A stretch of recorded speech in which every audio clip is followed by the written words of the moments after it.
So?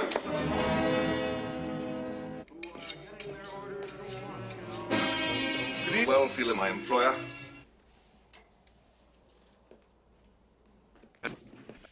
Although you may not have seen me. Ladies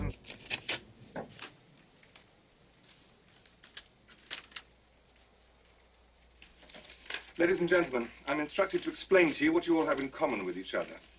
And unless you would care to do the honors, Mr. Butt. I don't think so. You've never identified yourself to them, I believe. Sorry, sir, you cannot leave this house. We have bars. All the doors are locked. Mrs. Body. You can't...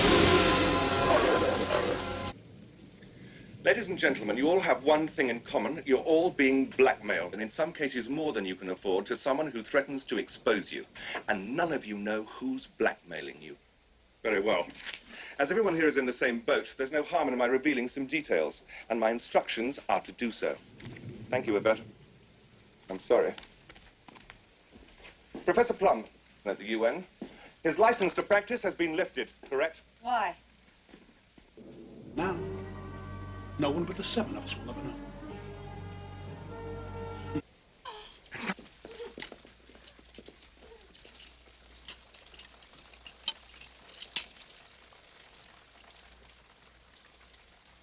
That I was Mr. Body's butler, this was both true and misleading. I was once his butler, but it was not his untimely death this evening that brought my employment with him to an end. When my wife decided to end her life, she too is being blackmailed by this odious man who now lies dead before us. He hated my wife for the same reason that he hated all of you. He believed that you were all thoroughly un-American. For some reason, he felt that it was inappropriate for a senator to have a corrupt wife, for a doctor to take advantage of his patients, for a wife to emasculate her husband, and so forth. Sorry. And he decided to put his information to good use and make a little money out of it. What could be more American than... I was a victim, too. At least my wife was. She had friends who were socialists. Well, we all make mistakes. I suggest we take the cooks. I suggest we all draw lots for partners.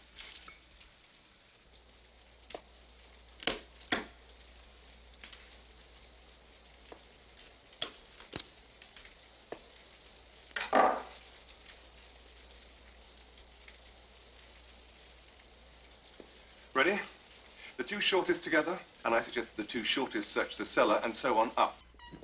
If there's anybody in here, just look out! Not the cognac, just in case.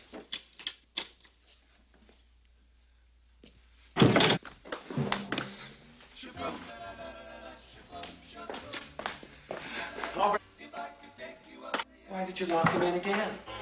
I'm coming! I'm coming! I'm just trying to find the door! What's this? Another door?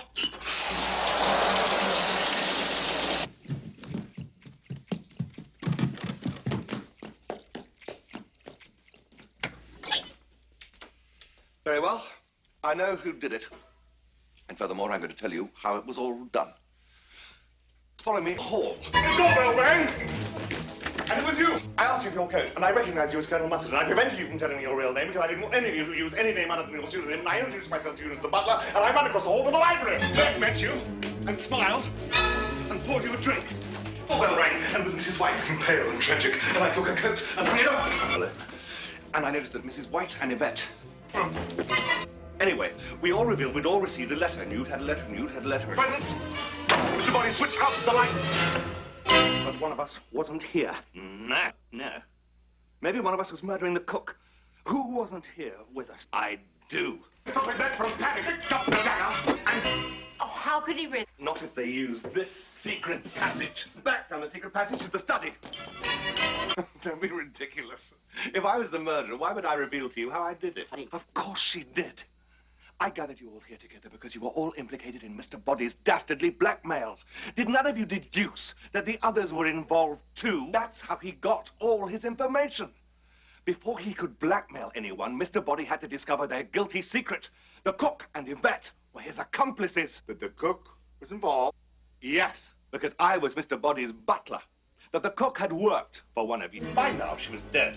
We laid her down with our backs to the freezer. One of us, the murderer, was in the secret passage. Mean and nonchalantly rejoined us beside the cook's body study. On the desk was the envelope from Mr. Body. It contained photographs and letters. The evidence of Mr. Body's network of informants. Sorry, didn't mean to frighten you. Then there were 3 more murders. Killed Mr. Body or the cook. The one person who wasn't with us. Yvette. She was in the billiard room. It was her employ. The gun is missing. Gentlemen, turn out your pockets. Ladies, empty your purses. I congratulate you. Where's the... And the cook used to be your cook. You told us at dinner that we were eating one of your favorite recipes. And monkey's brains, obviously, in case Mr. Body had told them about you. No, communism was just a red herring. Mrs. Peake. Well, the gun is missing. Gentlemen, turn out your pockets. Why should the police come? Nobody's called them. That's right. Sorry, didn't mean to frighten. There were 3 more murders. Let's consider each murder one by one. And monkey's brains, though popular in Cantonese cuisine, are not often to be found in Washington, D.C. We all split up again. I went upstairs with you. Yes, you, Mrs. White.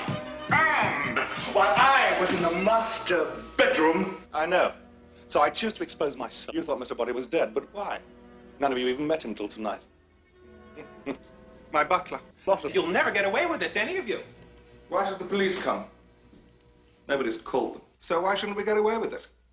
We'll stack the bodies in the cellar, lock it, leave quietly one at a time, and forget that any of this ever happened. Of course. Why not? Good shot,